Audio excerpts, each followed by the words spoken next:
7월과 8월 이 뜨거운 여름을 예레미야와 함께 보내려고 합니다. 오늘은 내 백성의 두 가지 악에 대해서 설교하려고 합니다. 하나님은 당신의 백성들을 조금 이거 올려주시겠어요? 조금만 볼륨을. 하나님 당신의 백성들을 정말 사랑하시지만 그 백성들의 영적 상태도 정확하게 파악하십니다. 하나님께서 이스라엘 백성들 이 시간에 굉장히 마음이 상심한 상태입니다. 예레미야를 하나님 부르셨을 때는 하나님께서 이스라엘에 대해서 절망에 절망을 하신 상태였고 이스라엘은 대단히 패역한 시절을 지금 보내고 있습니다. 이것이 이제 예레미야 시절인데 예레미야 시절은 유다 왕국 솔로몬 이후에 북이스라엘과 남유다로 찢어졌는데 북이스라엘은 이미 오래전에 멸망을 해버렸고 북이스라엘의 유명한 왕은 여러분 잘 아시는 아합 왕 그리고 이세벨 이들은 바알신을 쫓다가 이미 아수르 민족에게 초토화돼 버렸고 그 북이스라엘의 수도 사마리아가 이방 민족과 함께 혼혈화가 돼가지고 예수님 오셨을 때 이 사마리아는 유대인들이 생각할 때 아주 더러운 민족이라고 생각해서 사마리아 땅으로 가지도 않았죠. 예수님이 사마리아 수가성으로 갔을 때 그 수가성 여인이 유대인들은 우리와 상종을 하지 않는데 당신은 왜 나한테 말을 건네느냐 하고 얘기할 정도였습니다. 북이스라엘은 그렇게 망했는데 북이스라엘의 멸망하는 것을 보고 이스라엘이 회개하지 않았어요. 그래서 예레미야 시절에는 지금 이미 유다 왕국이 이제 내리막길을 걷고 있는 중입니다. 오늘 말씀은 13절에 나온 말씀인데요. 13절이 참 안타까운 말입니다. 다 같이 한번 우리 13절을 한 목소리로 한번 읽어볼까요? 읽어봅시다. 13절 다 같이 읽습니다. 시작. 참으로 나의 백성이 두 가지 악을 저질렀다. 하나는 생수의 근원인 나를 버린 것이고 또 하나는 전혀 물이 고이지 않는 물이 새는 웅덩이를 파서 그것을 샘으로 삼은 것이다. 제가 이 예레미야서를 묵상을 하면서 합동신학교 1학년 시절이 정말 많이 생각났어요. 그 박윤선 목사님이 이 예레미야서를 그 채플에마다 많이 설교를 하셨는데 제가 그때 박윤선 목사님 왜 그렇게 안타깝게 설교를 했는지 이제 조금 그 감이 좀 잡히려고 그래요. 정말 안타깝게 박윤선 목사님이 이제 그 한국 교회에 두드러지게 된 거는 6.25 전쟁 때, 6.25 전쟁 때 아마 박윤선 목사님이 한 30 후반, 40대 정도 됐는데 그때 다 우리나라 민족이 부산으로 피난 가지 않았습니까? 부산으로 가가지고 여러분 국제시장 보면 이제 거기가 나오는데 부산에서 한국교회 목사님들이 회개 운동을 일으켰습니다. 다시 우리가 잘못했다. 그래서 1950년, 51년 그때 부산에서 한국교회 회개 운동이 일어났을 때 그때 젊은 박윤선 목사님이 그 회개의 주 강사. 그때 이제 우리 한국 민족이 하나님 앞에 죄를 지었다. 우리가 신사참배를 그 종교 행사가 아니고 국가 행사니까 신사참배는 모두 대한민국 국민들과 대한민국 성도들은 신사참배에 협조할 것 이거를 대한예수교 장로회 총회에서 결정했거든요.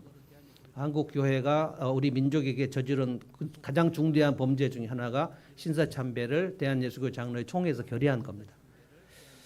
그게 1939년 정도 됐는데 해방 한 6년 전 그때 우리 목사들이 집단적으로 99%가 타락했고요. 그리고 그때 반대해야 된다고 신사참배를 반대해야 된다고 손을 드신 분이 주기철 목사님. 그 엄청나게 옥고를 치르다가 순교하셨죠. 1939년, 1940년 때는 대한민국이 절대로 해방될 것이라고 아무도 생각하지 않았을 때입니다.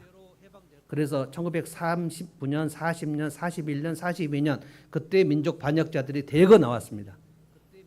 뭐 육당 천암선 이런 사람들, 김소월 이런 분들 다 친일파로 다 갔던 그 시절이어서 1940년대 한국 교회는 대단히 타락한 나라였고 그로 인하여 한국 교회에 치명적인 그 하나님의 징계가 왔다고 생각한 게 이제 6.25 전쟁이었고요. 그래서 엄청나게 그 부산에서 모인 목사님들이 목사 장로들이 회개 운동을 일으켰던 것이고 그때 이제 박윤선 목사님이 아주 젊은 목사였는데 그때 한 40대 초나 됐을까요? 그리고 이제 우리를 가르쳤을 때는 80세가 넘으셨는데 정말 뜨거운 마음으로 이 예레미야서를 설교했던 기억이 나요. 이 두 가지 악은 하나님 안 믿는 사람들이 저지른 악을 얘기하는 게 아닙니다. 예레미야가 하나님을 모르는 사람 얘기한 게 아니고 출애굽하여 구원받은 하나님의 백성들 얘기입니다. 하나님의 백성들이 저지른 두 가지 악을 얘기했는데 하나는 생수의 근원인 하나님을 버렸다. 전체가 다 예레미야 시절에 왕과 제사장과 선지자 전체가 버렸습니다. 제가 생각할 때 98% 이상이 하나님을 버렸습니다. 그래서 이제 선지자로 부름을 받은 사람들은 정말로 슬픈 가운데 내가 하나님 말씀을 전한다고 해도 이 98%의 민족도 하나님을 버리고 바알신으로 가버린 이들이 하나님께 돌아올 수 있을까? 근데 하나님께서 저들이 돌아오지 않을 것이다. 그런데 너는 가서 전해라. 이게 이사야, 예레미야, 에스겔, 다니엘 유명한 선지자들이 다 아주 유다가 내리막길에 걸어가던 시절, 그러니까 거의 기도하는 사람이 없고 예배를 드리기는 하나 거의 형식적으로 건들건들하면서 예배 드렸던 그 하나님께서 마음이 찢어지는 예배를 받으시던 그 시절에 선지자로 부름받은 사람들은 정말 가슴이 아프고 그 눈물 흘리면서 예레미야가 선지자 40년간 했는데 거의 회개한 사람이 없었어요. 그런데 이제 이 예레미야를 여러분들이 7월 8월 읽으실 때 가장 중요한 것은 뭐냐면 이 구약 역사는 신약 백성들의 거울이라고 사도 바울이 구약을 해석하는 그 원칙을 고린도전 10장에서 말씀했습니다. 그러니까 구약 역사의 기록은 우리 신약 백성들의 거울이다. 그리고 우리에게 하는 경고로 기록된 것이다 라고 했기 때문에 이 구약 역사는 절대 이스라엘 역사만을 얘기하는 것이 아니고 오늘 내 삶 속에서 이 두 가지 악이 혹시 어떻게 역사하고 있는지를 알아야 된다는 뜻입니다. 예레미야는 부름받았을 때 1장을 보시면 슬픕니다. 주님, 내가 어떻게 가서 이스라엘 백성들에게 하나님 말씀을 전합니까? 이사야도 부름받을 때 나는 망했네요. 화로다 나여 망하게 되었도다. 내가 어떻게 하나님 말씀을 전할까? 그러니까 그 상황이 지금 한국 교회보다 훨씬 더 안 좋은 상황입니다. 거의 교회를 나오는 사람들은 많이 있으나 하나님을 따르고 진정으로 하나님을 붙들고 하나님을 소중히 여기는 사람은 거의 없는 그런 시절. 그 시절에 이제 하나님 말씀을 전하도록 부름받은 사람들. 예레미야는 요시야 때 부름을 받았는데 여러분이 이제 구약 역사를 좀 공부를 하시면 제 생각에 이제 이번 9월에는 말씀의 삶을 제가 인도하려고 생각하는데요. 한 과목만 개설하려고 합니다. 말씀의 삶을 구약 전체를 한번 쭉 스케치하는 일을 하려고 하는데 구약 역사를 잘 몰라서 이게 예레미야가 어느 시절이고 요시야가 어느 시절인지 모르면 신약 성경을 읽었을 때 아주 혼동이 됩니다. 신약 성경은 구약 성경에 대한 모든 것이 다 인용되었기 때문에 구약 역사를 희미하다. 그러면 신약 성경 읽을 때 아무리 읽어도 이해를 할 수 없어요. 요시야 13년 이러면 이제 626년 저는 그 신학교 1학년 때 얼마나 이 도표하고 그 연대를 그 공부했는지 이게 이제 좀 돼야 됩니다. 요시야 13년 이렇게 얘기하면 이제 요시야 때에 요시야는 8살 때 그 왕이 됐는데 요시야의 아버지가 누구냐? 아몬이고요. 아몬은 2년 하다가 죽었습니다. 그 할아버지가 누구냐면 여러분도 이름을 들었을 거예요. 므낫세입니다. 므낫세가 유다 왕국을 완전히 돌이킬 수 없이 악을 저질러 버린 왕인데 55년간 왕이었습니다. 그러니까 므낫세로 인해서 이스라엘은 돌이킬 수 없게 됐어요. 그러고 므낫세가 죽고 아몬이 왕이 됐는데 2년 하고 죽었어요. 57년입니다. 그러니까 그리고 요시야가 8살에 딱 왕이 됐는데 요시야는 다윗 왕을 좀 따르고 싶었어요. 그래서 8살 때 하나님을 경외했다 그랬어요. 이게 이제 남은 자입니다. 남은 자. 근데 요시야 13년 때 예레미야를 하나님이 부르셨어요. 그래서 요시야와 예레미야가 둘이 합쳐서 유다 왕국의 마지막 그 부흥을 단행합니다. 유월절을 다시 재건하고 하나님에 대해 예배를 재건하고 마치 다윗 왕국 때 하나님을 그 뜨겁게 경배했던 것을 마지막으로 합니다. 몇 년 해요.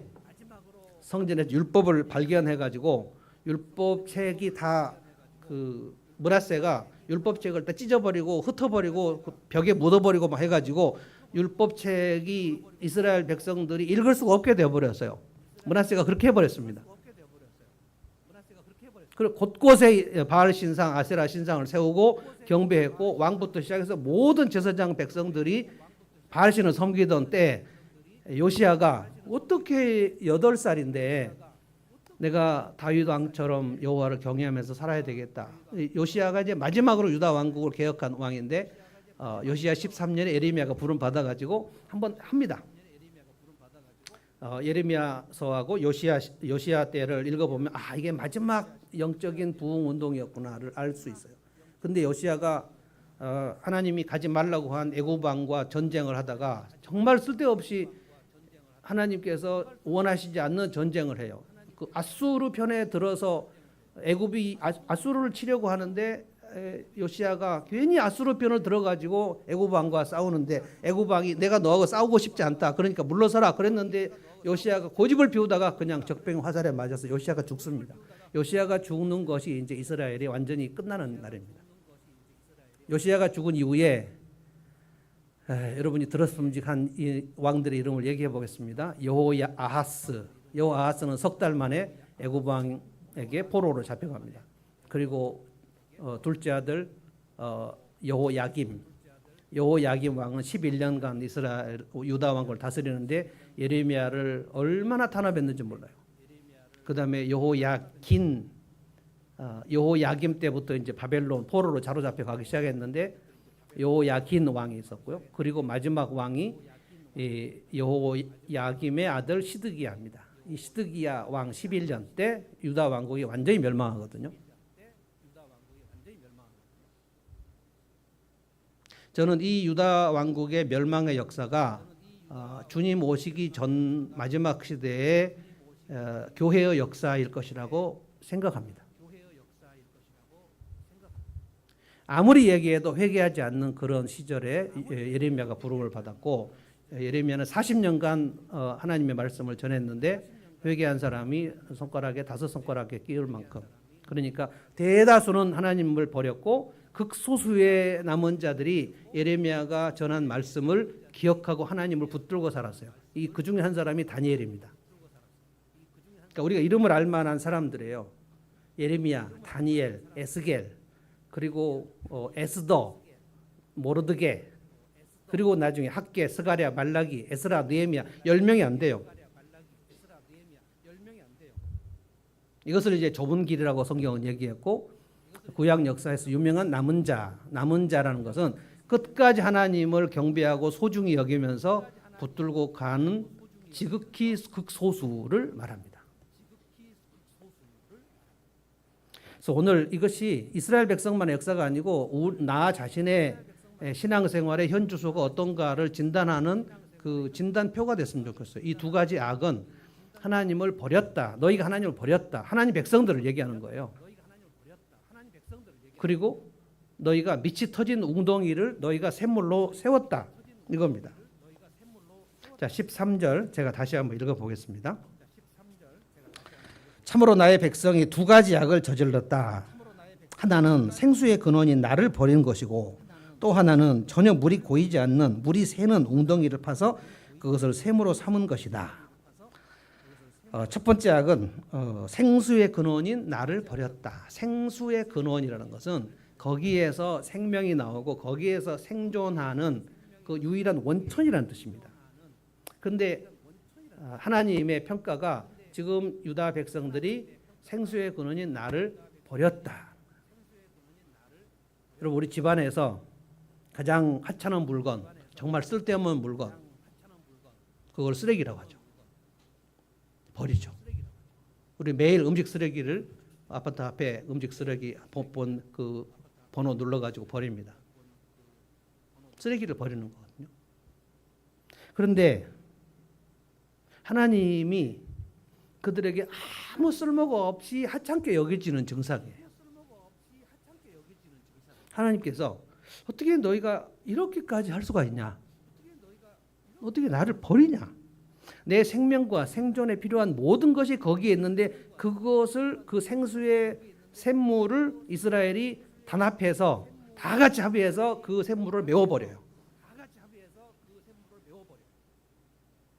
그 물이 솟아나오지 못하도록 진흙으로 딱 메워버리고 짓밟아버려가지고 물이 안 나오게 된다는 거예요. 제가 이 말씀 그 박유선 목사님께 이 말씀을 처음에 해석을 들을 때 너희가 생수의 근원을 버렸고 이게 이제 지금 35년 정도 지난 때인데 그 박유선 목사 얼굴이 생각나거든요. 제가 이 말씀을 묵상하면서 이게 무슨 뜻일까? 생수의 근원을 버린다는 것이 오늘 우리의 삶에서 무슨 뜻일까? 그러다가 우리에게 우리 그 경기도와 서울 시민들에게 생수의 근원이 어디일까? 그랬더니 한강이더라고요. 한강. 한강은 북한강과 남한강이 있고요. 북한강, 남한강 사이에 두 물이 마주치는 곳을 두물머리라고 합니다. 저하고 제 아내하고 가끔 두물머리를 가서 몇 시간 동안 이렇게 그 보고 오는 아주 유명한 양평 요즘에 지금 고속도로로 뉴스에 많이 오르락 내리락 하는 게 지금 거기입니다. 두물머리.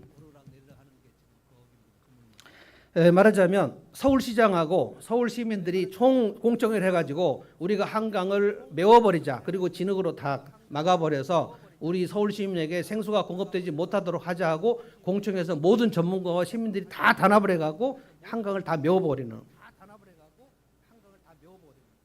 그러면 365일 수돗물에 생수가 나오지 않아가지고 난리가 나는데 그 짓을 서울시장과 서울시의회와 전문가 집단과 백성들 시민들이 다 모여서 우리 한강을 메우자 해가지고 한강을 진흙탕으로 다 만들어버린 일을 모두 합의를 해서 결정해버렸다 이런 뜻입니다. 말하자면 이스라엘 백성들의 지금 이 모습은 우리 집안에 여러분과 제 집안에 전부 그 수돗물이 나오지 않습니까? 수돗물 밸브를 온 가족이 합의해서 잠그자. 그럼 이제 물이 없잖아요. 샤워도 할 수 없고 화장실에 물도 안 나오고 먹을 물도 없고 다 먹을 물이 없는데 그 결정을 온 가족들이 다 같이 단합해서 수돗물 밸브를 잠가버리고 수돗물 꼭지를 막아버리고 그 일을 너희들이 했다 이 말이에요.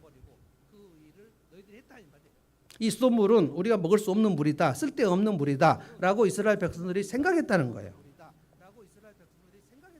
근데 이 말씀이 너희가 생수의 근원인 나를 버렸다라는 말이 한 번 버렸다는 뜻이 아닙니다. 영어 성경 읽어봐도 현재 완료를 그동안 너희가 쭉 나를 쓸모없고 하찮은 존재로 버려왔다.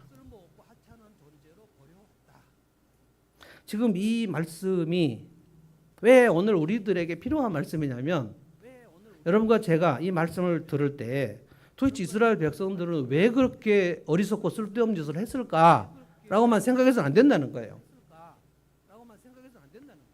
이게 구약 백성들만의 문제가 아니라는 거예요.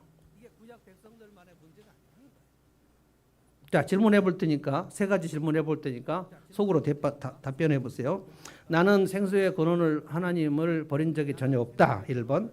그런 일이 생각해 보니까 한두 번 있었다. 3번. 정말 그런 일이 나도 많았다. 대답하지 마세요. 저는 정말 많습니다. 하나님을 하찮은 존재로 그리고 멀리해야 될 존재로 인식하는 것은 우리의 무의식입니다. 얼마나 하나님을 멀리하고 싶은지 몰라요. 여러분 대한민국 경찰을 볼 때 경찰차가 내 차 가까이 오면 막 반갑습니까? 좀 마음이 안 좋습니까? 마음이 안 좋아요, 저도.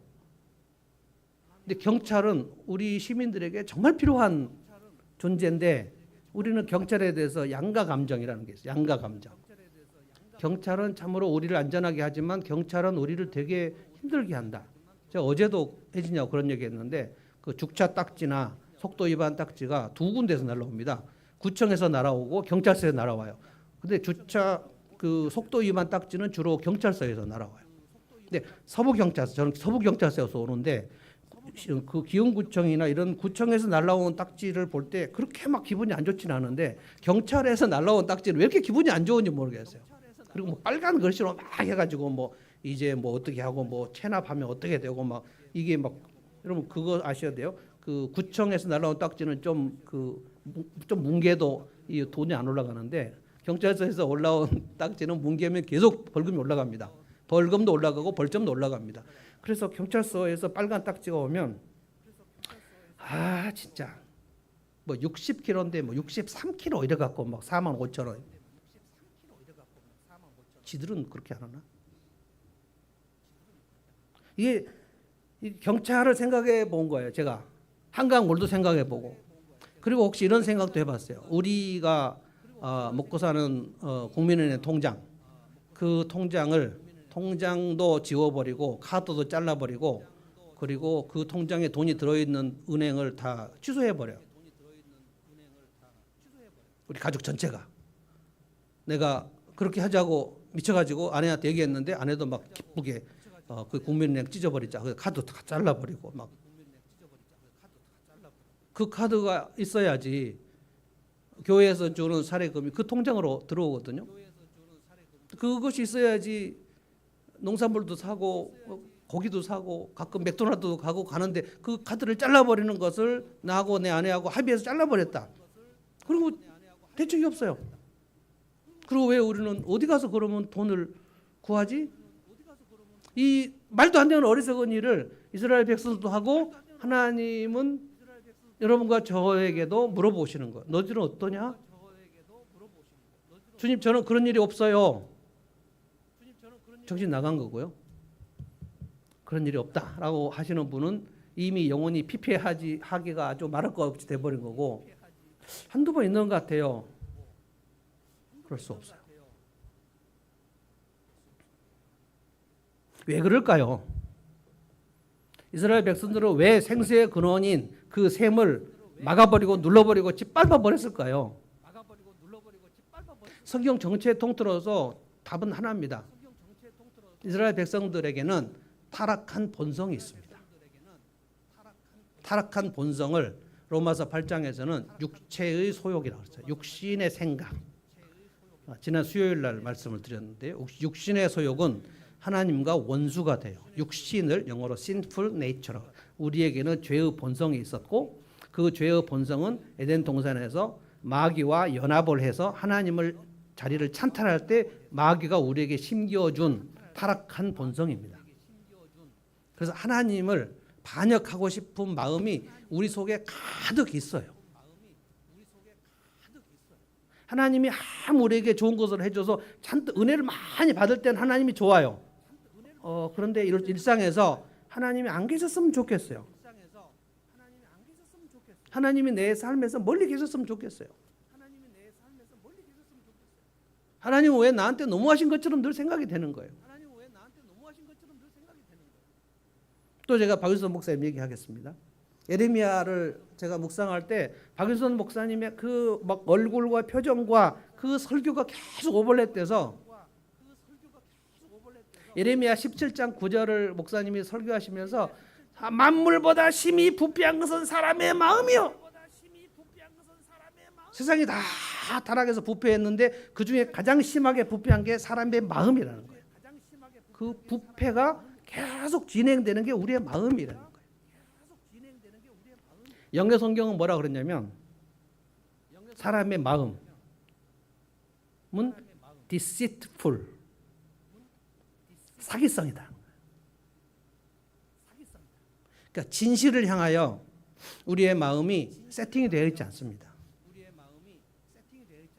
타락한 본성이 우리에게 있기 때문에 우리는 진실을 원하지 않아요. 이익을 원하죠.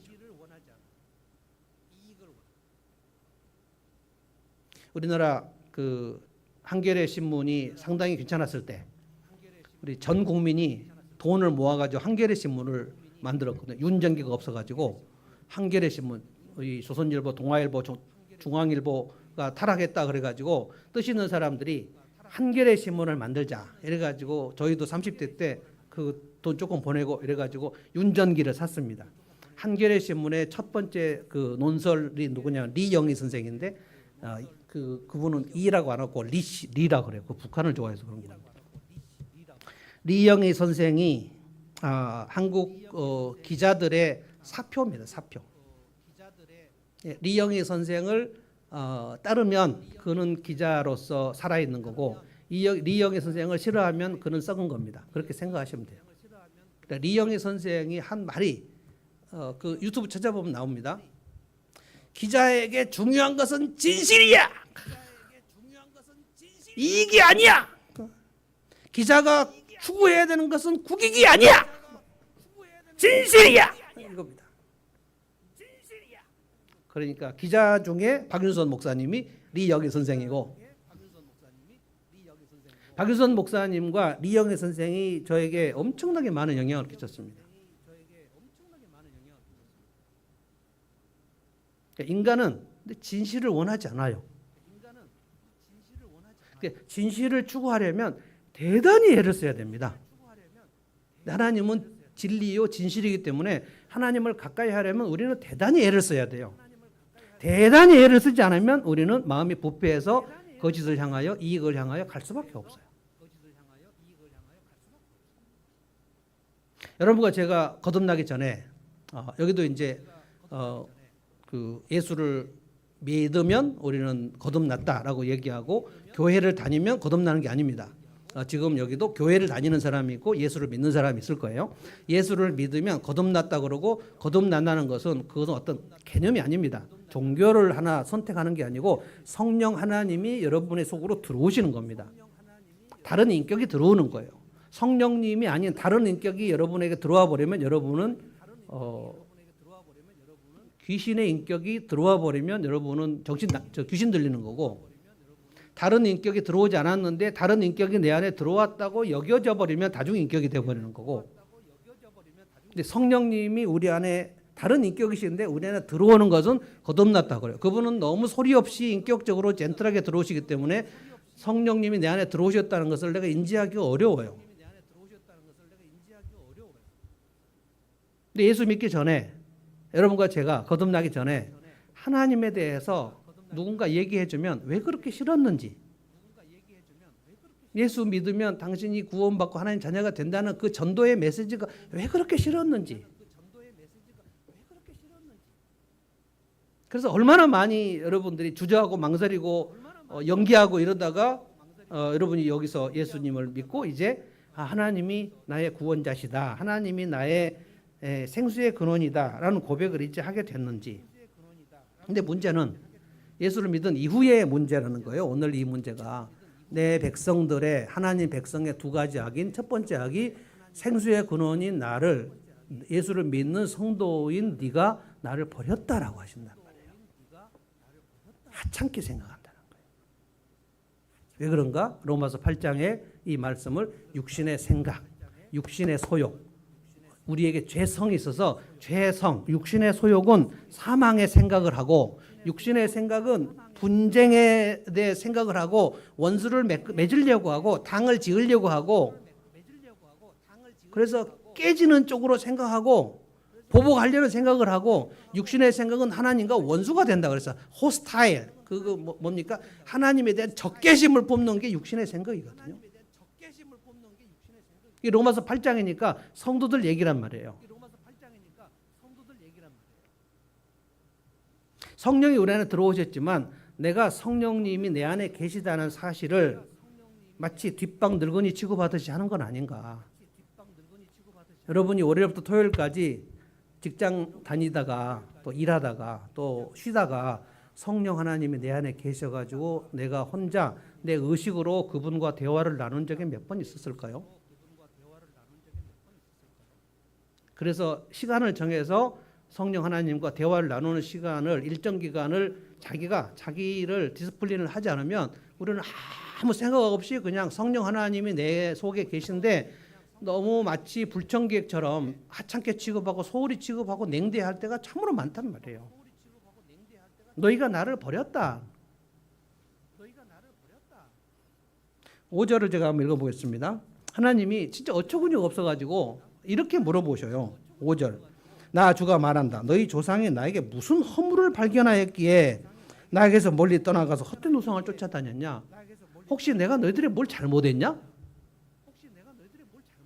내가 너희들에게 무슨 폴트가 있었냐? 영어 성경에 What fault? 내가 너희들에게 뭘 실수를 했냐? 하나님이 혹시 죄책감이 생겨가지고 하나님이 그 생각하시는 거, 혹시 내가 이스라엘 백성들에게 뭘 잘못했나? 하나님 혹시 무슨 약속을 안 지키시는 거나 이스라엘 배신한 일이 있었나? 하고 본인이 생각해 보시는 거예요. 도대체 얘들이 어떻게 생수의 근원인 나를 이렇게 버리고 하찮게 취급할 수 있을까?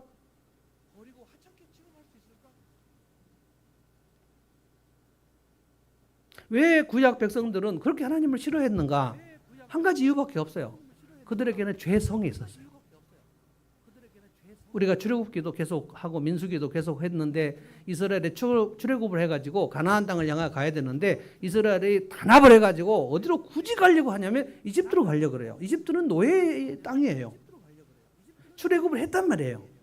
홍해바다를 건넜단 말이에요. 기적적으로 하나님의 은혜로 홍해바다를 바다가 갈라지고 그들이 건너갔고 그들이 건너간 이후로 매일매일 하나님이 만나를 내려주셨는데 만나를 불평하면서 우리 애굽으로 이집트로 돌아가자. 그때 바로의 노예로 있을 때가 참으로 좋았는데 이게 뭐냐고 이게.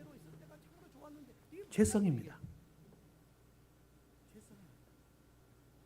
마귀는 우리에게 끊임없이 우리를 속여요. 네가 예수 믿기 전이 좋았어. 예수를 믿지만 그냥 교회에는 다녀라. 그런데 월요일부터 토요일까지는 하나님 생각하지 마. 하나님과 우리의 관계를 이간질시킵니다. 하나님과 멀어졌는데 부부가 가까워지는 경우는 없어요.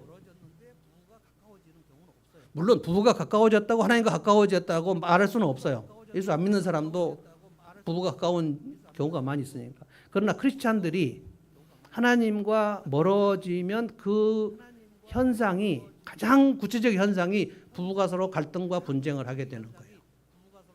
그리고 그는 반드시 공동체를 어지럽히게 돼요. 그로 인해서 공동체가 세워지는 일은 없어요. 하나님과 멀어졌는데 그가 목장이나 교회를 세우는 일에 그가 쓰임을 받는다? 있을 수 없어요. 근데 본인은 몰라요. 왜? 마귀는 우리를 속이니까. 내가 뭘 어떻게 했는지 몰라요. 이스라엘 백성들은 이 예레미야가 얘기하는 얘기를 알아듣지 못해요. 우리가 언제 생수의 근원인 하나님을 버렸는가? 그리고 말라기 읽어보십시오. 말라기 읽어보면 너희가 나를 버렸다라고 했을 때 제사장들이 뭐라 그랬냐면 우리가 언제 하나님을 버렸습니까?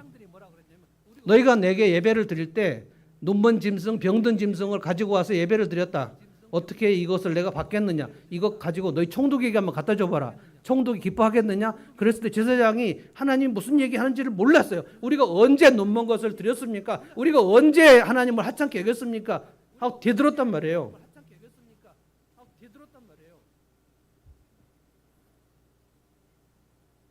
이게 죄성입니다. 죄성.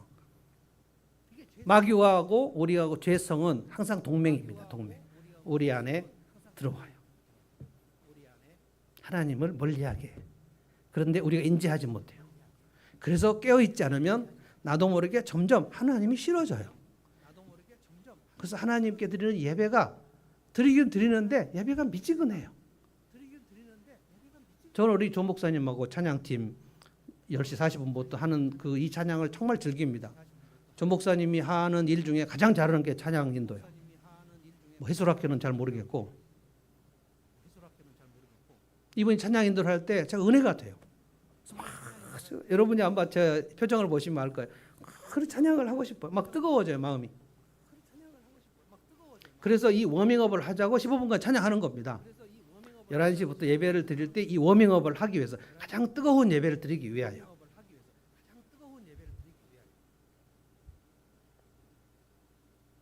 이스라엘 백성들이 이 말을 깨닫지 못한다니까요.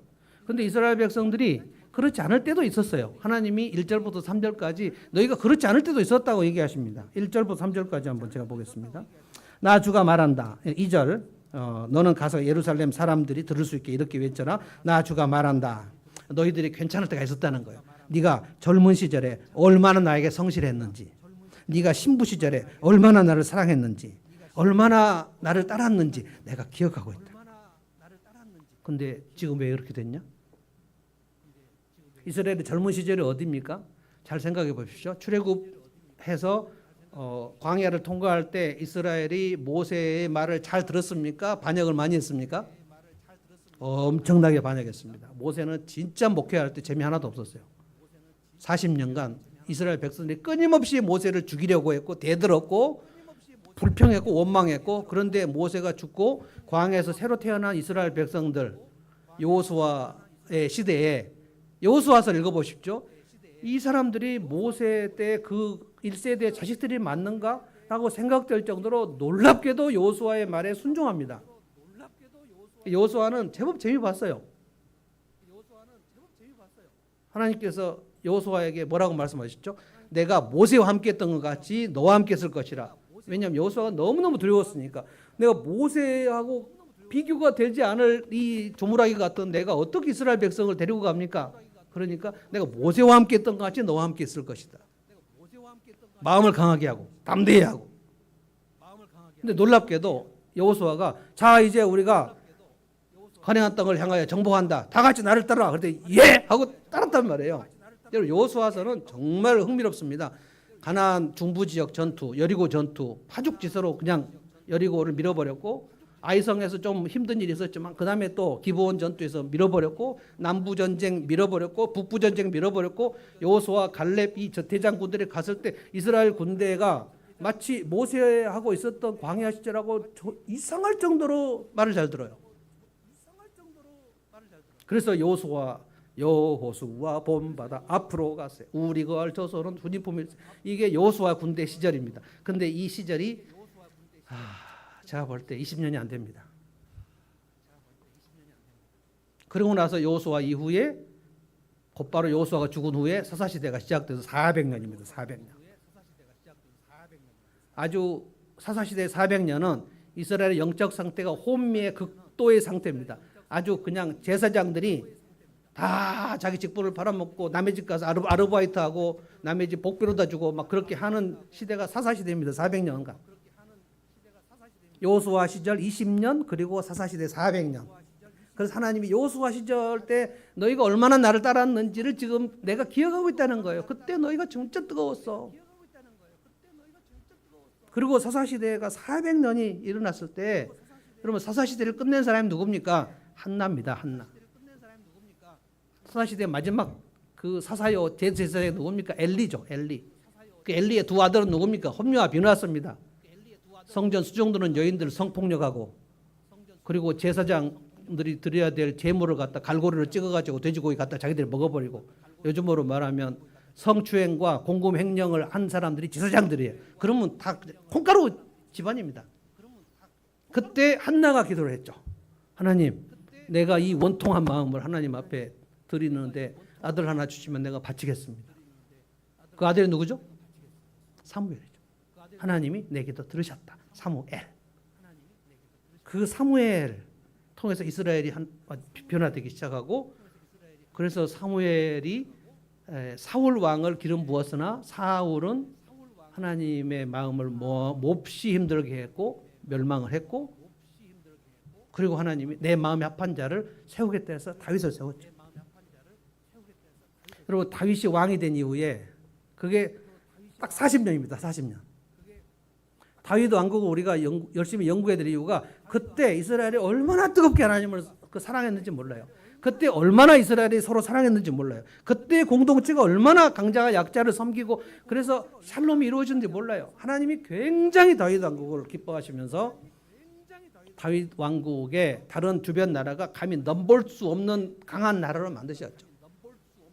다윗 이후에 솔로몬이 만약에 다윗처럼 그렇게 했다면 정말 이스라엘은 어마어마한 나라가 됐을 거예요. 솔로몬이 다 말아먹었죠. 하나님께서 지금 이 1절부터 3절까지 말씀하신 게 여호수아 때 딱 20년 정도, 그리고 다윗 시절 딱 40년 정도, 합쳐봤자 60년 정도입니다. 60년. 아브라함부터 예수님까지 2000년입니다. 2000년 중에 60년. 하나님이 그 60년을 기억하는 거예요. 야, 너희가 나에게 뜨겁게 예배할 때가 있었다. 어떻게 다 팔아먹었냐?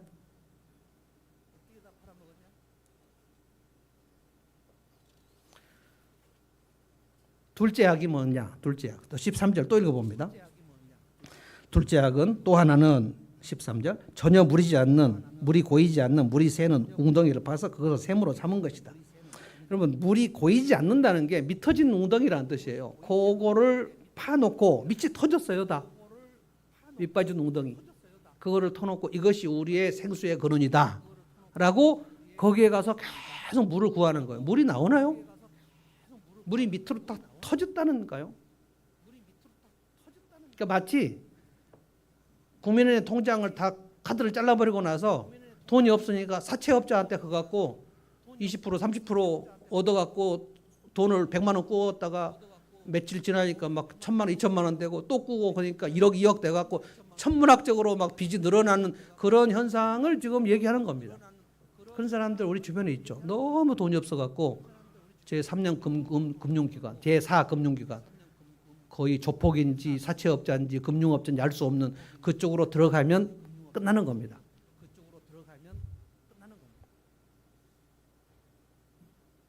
하나님께서 어떻게 너희들은 이렇게도 어리석은 일을 할 수가 있냐. 근데 문제는 이스라엘의 무슨 얘기인지를 못 알아듣는다니까요. 영혼이 점점 부패해지면 설교가 귀에 안 들어옵니다. 설교를 듣고 기분이 나빠요.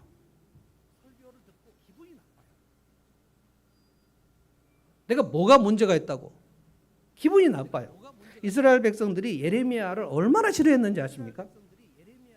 아까 얘기한 여호야김이 예레미야를 시위대 뜰에 감옥에 가두고 그 저 밑으로 집어넣고 그래서 밥을 안 주고 그렇게 하나님의 말씀을 더 이상 전하지 않겠다고 하면 살려주겠다. 네 입을 열어서 계속해서 말씀을 전하면 넌 죽는다. 계속 예레미야를 핍박했습니다. 자, 7절 한번 보실래요? 7절에 보시면 하나님께서 얼마나 그들을 좋은 것으로 먹이셨는지를 또 얘기합니다. 내가 너희를 기름진 땅으로 인도해서 그 땅의 열매를 먹게 하고 가장 좋은 것을 먹게 하였다. 그러나 너희는 들어오자마자 내 땅을 더럽히고 내 재산을 부정하게 만들었다. 제사장들은 나 주가 어디 있는지를 찾지 않으며 제사장이 하나님을 찾지 않아요. 법을 다루는 자들은 나를 알지 못하며 율법에 무식한 자들이 재판관이라는 거예요. 통치자들은 나에게 맞서 범죄하며 왕들이 범죄하는 거예요. 예언자들, 선지자들은 바알신으로 이름으로 예언하며 도움 주지 못하는 우상들만 쫓아다녔다. 여러분 이게 다윗 왕국 이후에 아까 솔로몬 주범이라 그랬는데 솔로몬 이후에 하나님께서 솔로몬의 죄악 때문에 이스라엘 두 개를 찢어버렸다 그랬어요. 북이스라엘과 남유다로 찢어버렸습니다. 딱 우리나라 한반도 상황과 비슷해요. 북이스라엘의 10지파를 가지고 여로보암이 가버렸습니다. 그리고 솔로몬의 아들 르호보암은 2지파밖에 없어요. 이게 남유다입니다. 지금 남유다 얘기를 하는 거고 북이스라엘은 이미 멸망을 해버렸다고 그랬죠. 북이스라엘에서 여로보암 이후에 가장 유명한 왕이 아합 왕입니다. 아합 왕은 어떻게 생각을 했냐면은 내가 이 이스라엘을 잘 다스리기 위해서는 저 바알신의 종주국인 드로와 시돈의 공주를 내가 왕비로 삼아야 되겠다. 그래서 온 사람이 이세벨입니다. 밤새도록 고민해서 가장 똥을 선택한 사람이 아합이에요. 이세벨이 올 때 바알신, 아세라, 여신, 여선지자를 수백 명을 데리고 들어와 가지고 이세벨은 바알신을 여기에 아주 퍼뜨리기로 장본인입니다. 아합 때문에 북이스라엘은 완전히 여호와 하나님을 떠나버립니다. 그런데 그건 남유다가 남잖아요. 남유다는 솔로몬 이후에 르호보암 때까지 잘 가고 있었어요. 거기서 여러분이 들으시면 알만한 아사 왕도 있었고 여호사밧 왕도 있었는데 이 여호사밧이 아주 큰 실수를 저질러요. 여호사밧이 남유다인데 북이스라엘과 동맹을 맺고 싶어요. 이게 뭡니까 이게? 거기가 아합 왕이에요. 동맹을 맺고 싶어가지고 이세벨의 딸 아달랴, 이 아달랴를 자기 아들하고 결혼을 시켜버려요. 그래서 이세벨의 모든 스피릿이 유다로 급속도로 들어온 것은 여호사밧이 저지른 일입니다. 여호사밧은 하나님을 진짜 경외하는 왕이었어요. 근데 왜 그렇게 해가다 해버렸는지 이세벨의 딸을 며느리로 들여버립니다. 그래서 아달랴가 들어올 때 이세벨이 가지고 있는 바알 신앙을 유다 왕국으로 다 가지고 들어와 버려요. 그래서 유다가 무너졌는데 그 이후에 므낫세, 그 이름도 유명한 므낫세, 그 아버지가 히스기야, 히스기야가 하나님 앞에 개혁을 단행했던 모든 것들을 다 무효화시키고 므낫세가 이스라엘 전역에 유다 예루살렘 전역에 바알신을 세웁니다. 하나님께서 예레미야 보면 너희가 산에서 모든 산마다 행음하고 부끄러운 다리를 드러내고 그래서 너희들은 창녀다 그랬죠. 하나님을 떠나서 바알신으로 가는 것은 하나님은 음탕한 짓이라 이렇게 얘기했습니다. 너희는 창녀의 낯을 가졌다. 너희가 부끄러운 줄 모르고 길거리에서 남자를 맞이하려고 헐떡이면서 욕정이 발동했다. 그러니까 여호수아 시절 20년 그리고 다윗 시절 4, 50년 60년 70년밖에 없어요. 제사장들은 하나님을 찾지 않아요. 통치자들은 하나님을 반역해요. 그리고 법을 아는 재판관들은 하나님 율법을 알지 못해요. 그럼 끝난 거 아닙니까? 그러면 이제 유다 예루살렘은 아비규환이고 이사야 때 예레미야 이전에 이사야 때 하나님이 예레미야를 뭐라고 그랬냐면 내 백성 예루살렘 성은 소돔과 고모라와 별 차이가 없다 그랬어요. 그 이후가 예레미야니까 소돔성과 예루살렘이 아무 차이가 없다고 얘기했으면 소돔성이 멸망을 당했을 때 불유황불로 멸망당했잖아요. 그것과 지금 현재 예루살렘이 차이가 없다. 예루살렘은 그러니까 연약한 자들은 이 부자와 귀족들에게 짓밟히고 피눈물 흘리고 으악 소리가 나고 소돔성이 그랬거든요. 왜 그랬는가? 첫 번째 생수의 근원을 버린 가장 큰 이유는 타락한 본성이고요. 두 번째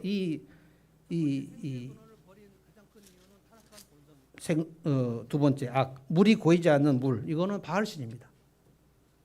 바알신은 여호와 하나님이 명하시지 않은 것들을 부추깁니다. 여호와 하나님은 너희가 공동체를 세우려면 강자가 약자를 섬기고 그리고 너희가 가진 것을 나누고 이웃을 사랑하고 약한 자는 돌보고 돌봄과 나눔과 섬김과 그래서 주님이 원하시는 공동체를 만들어. 그런데 가진 자들이 갖지 않은 자들과 나누기 싫잖아요. 여호와가 싫다. 그래서 바알신을 경제적 이유 때문에 바알신으로 간 겁니다. 바알신은 어떤 나눔과 섬김도 얘기하지 않아요. 바알신은 탐욕의 신이고 풍요의 신입니다. 강자들이 약자를 짓밟아도 된다. 이게 이세벨이 섬기는 바알신이에요. 그래서 나봇이라는 그 신하가 포도원을 가지고 있었는데 포도원이 왕의 왕궁에서 가까운 포도밭인데 아합 왕이 너무 그 나봇의 포도를 갖고 싶은데 그래도 그냥 얼른 뺏지는 못하고 시름시름 앓고 있었어요. 근데 이세벨이 왕이시여 그 뭐 때문에 걱정하십니까? 내가 나봇의 포도원 저 포도원이 탐이 나는데 어찌할 바를 모르고 있다. 그랬더니 이세벨이 왕이시여 저에게 맡기십시오. 해가지고 재판을 열어가지고 나봇이 여호와 하나님을 모욕했다. 그래서 거짓 증언을 세워 죽여버립니다.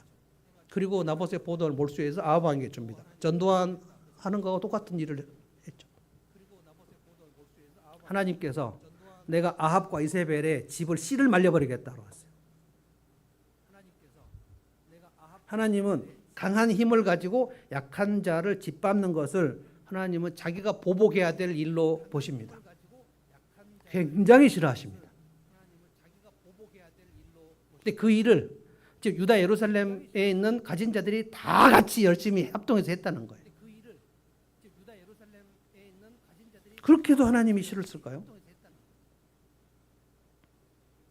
자, 11절 한번 읽어봅시다. 11절로 한번 가봅시다. 우리 한번 같이 읽어볼까요? 11절입니다. 시작. 비록 신이라 할 수 있는 그런 신을 섬겨도 한 번 섬긴 신을 다른 신으로 바꾸는 민족은 그리 흔하지 않다. 그런데도 내 백성은 그들의 영광을 전혀 쓸데없는 것들과 바꾸어 버렸다. 하나님을 다른 신으로 바꿔 버렸다. 여기는 저 개역성경으로 제가 읽어보겠습니다. 개역성경 11절 개역성경입니다. 어느 나라가 그들의 신들을 신 아닌 것과 바꾼 일이 있느냐? 어느 민족이 자기 신을 다른 신으로 대체한 일을 너희들이 들은 적이 있냐 이 말이에요. 여러분 그래서 제가 그 지난 수요 예배 때도 말씀드렸는데 제가 가장 재밌게 봤던 넷플릭스 영화가 바이킹이거든요. 바이킹 제가 여러 번 얘기했는데 그리고 마르코 폴로, 바이킹, 로마 제국 이게 세 개가 제일 넷플릭스에서 제일 재밌게 본 영화인데 바이킹은 그 스웨덴, 노르웨이, 덴마크 이쪽 북유럽 쪽에 있는 사람들이 그때가 다 해적들입니다. 바이킹이 내려가지고 제일 그 탈취를 많이 한 나라가 잉글랜드예요. 그래서 잉글랜드는 하나님을 섬기는데 그때 이제 너무 약해가지고 잉글랜드가 바이킹에게 엄청 많이 수탈을 당해요. 근데 나중에 이제 잉글랜드 왕들이 바이킹들하고 타협을 해가지고 너희가 여기 와서 그냥 우리 영국 민족들을 그렇게 괴롭히지 않고 있으면 우리가 너희들에게 살 집과 땅 그 좋은 기후 이거를 줄 테니까 여기서 평화롭게 살자. 그래서 바이킹 민족들이 잉글랜드 사람들에게 그 화친을 맺고 거기 와서 살게 돼가지고 북유럽 사람들이 잉글랜드로 정착해서 지금은 거기가 다 그냥 한 민족처럼 되어버렸습니다. 근데 바이킹 민족의 신은 오딘이라는 신입니다. 오딘. 잉글랜드는 하나님을 섬기고요. 근데 잉글랜드 사람들이 하나님을 섬길 때의 그 집중도와 바이킹 민족들이 자기들의 신 오딘을 섬길 때 집중도는 엄청 다릅니다. 오딘을 엄청나게 잘 숭배합니다. 그 바이킹 영화를 보면 자기들이 말끝마다 우리 신 오딘을 기쁘게 하자. 오딘의 뜻을 따르자. 여기에 대해서 아무도 저항하거나 거역하지 않아요. 오딘 신의 말은 법입니다. 그래서 이번에 우리가 어떤 어려운 일이 있는데 그럼 우리가 오딘 신에게 허물이 있는가 보다. 그러면은 한 사람을 희생해서 제물로 바치자. 그러면 정말 젊고 예쁜 처녀 아가씨가 제가 제물로 바칠게요 라고 얘기해요. 근데 그 부모가 네가 왜 제물로 바치 이런 말을 하지 않아요. 그냥 기뻐해요. 내 몸을 우리 이 마을을 위해서 오딘 신에게 제물로 바치는 거. 그래서 오딘 신의 그 제단은 산 위에 있는데 거기 가면 큰 널빤지가 있어요. 그러면 그 처녀가 한 옷을 입고 쫙 누워요. 그럼 제사장이 막 주문을 외우고 그 처녀의 목을 쫙 그어요. 다 같이 오딘 신을 얼마나 찬양하는지 몰라요. 그리고 이 처녀가 제물로 희생됐으면 이제 우리가 믿는 천국을 거기는 바랄라. 그 희생 제물은 바랄라에 가서 신들의 품에 안겼을 것이다. 그리고 서로 위로를 받아요. 제가 그걸 보면서 이야, 바이킹이 오딘 신을 섬기는 이 신앙심이 정말 투철하구나.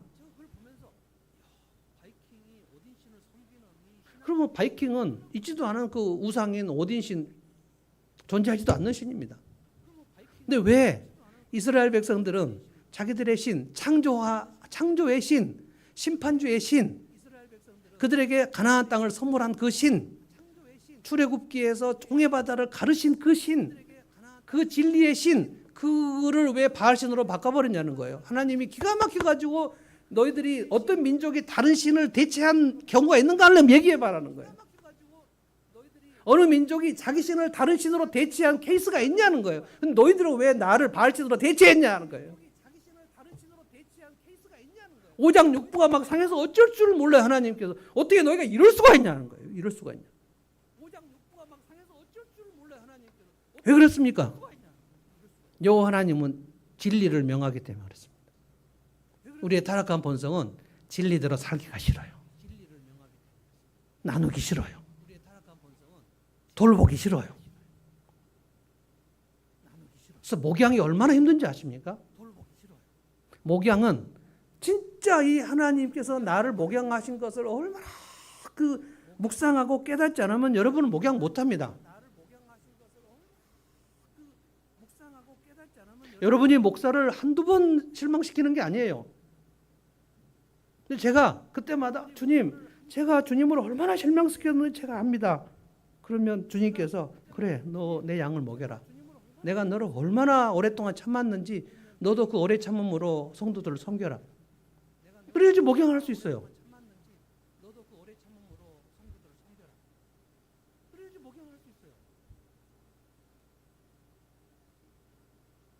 하나님은 진리를 명하시기 때문에 네가 순종해라. 네가 섬겨라. 네가 화해를 해라. 네가 그들을 돌봐라. 끊임없이 명하시거든. 가진 것이 있으면 나눠라. 그런데 바알신은 너 나누지 않아도 돼. 너 네가 먼저 섬기지 않아도 돼. 네 성질대로 해도 돼. 너 그 하나님이 너한테 말씀하지. 그게 귀찮지? 그 귀찮으면 하나님 멀리하면 돼. 하나님 생각하지 않으면 돼. 하나님을 하찮게 여기면 돼. 알겠지? 얼마나 달콤한지 몰라요. 그래서 자기 옛 습관으로 살고 싶은 사람, 육신의 소욕으로 살고 싶은 사람은 하나님을 멀리할 수밖에 없어요. 때 되면 와서 예배는 드리겠지만 월요일부터 토요일까지는 하나님 생각하고 싶지 않아요. 오늘 우리 신약 시대 성도들은 어떻을까요? 나는 과연 하나님을 바꾸었는가? 하나님은 내게 정말 소중한 분인가? 아니면 내 일상에서 예배 시간에는 하나님께 찬양을 하지만 내 일상에서 하나님을 되게 하찮게 여긴 것 아닌가? 나는 먹고 사는 일을 훨씬 더 소중히 여기는가? 아니면 하나님의 성품으로 변화되는 것을 더 소중히 여기는가? 여러분 곰곰이 생각해 보세요. 내가 내 일이 잘 되는 것에 대해서 일주일 내내 집중했는가? 아니면 내 성품이 변화되는 것에 일주일 내내 집중했는가? 어림도 없는 소리입니다. 우리는 내 일이 잘 되는 것을 엄청 집중합니다. 근데 하나님 뭐라고 그러셨냐면 네가 성품이 변화되면 그 일이 자연히 된다고 그랬어요. 네가 순종하면 하늘이 열린다. 근데 우리는 하늘이 열리면 순종하겠습니다. 먼저 하늘을 열어주시면 이게 하나님을 시험하는 겁니다. 내 직장 문제, 내 진로 문제, 내 자식 문제 거기에 온통 신경이 집중돼 가지고 하나님의 성품으로 변화되는 일은 관심이 없어요. 하나님에 대한 관심이 없다고. 관심이 있으면 그분이 좋아하는 거, 그분에게 대한 안부. 여러분 제가 여러분의 관심이 있으면 제가 물어보겠죠. 자식들에 대해서 물어보고 아픈 사람 있으면 아프냐고 물어보고. 여러분의 관심이 없으면 제가 물어보지 않겠죠. 여러분도 목사에 대해서 관심이 있으면 물어보겠죠. 뭐 일본 사역은 어떠셨어요? 다떼야만 어떠셨어요? 물어보시는 분이 있고 전혀 안 물어보시는 분이 있어요. 근데 그분은 기도는 많이 하고 나한테 안부를 안 물었을까요?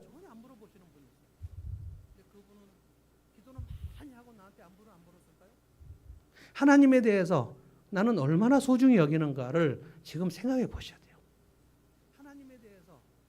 예배 시간뿐만 아니라 하나님은 내 생수의 근원인가? 나는 이것을 알고 있는가? 그래서 거기서 생수가 나온다는 것을 날마다 내가 인정했는가? 하나님께 고백을 했는가? 아니면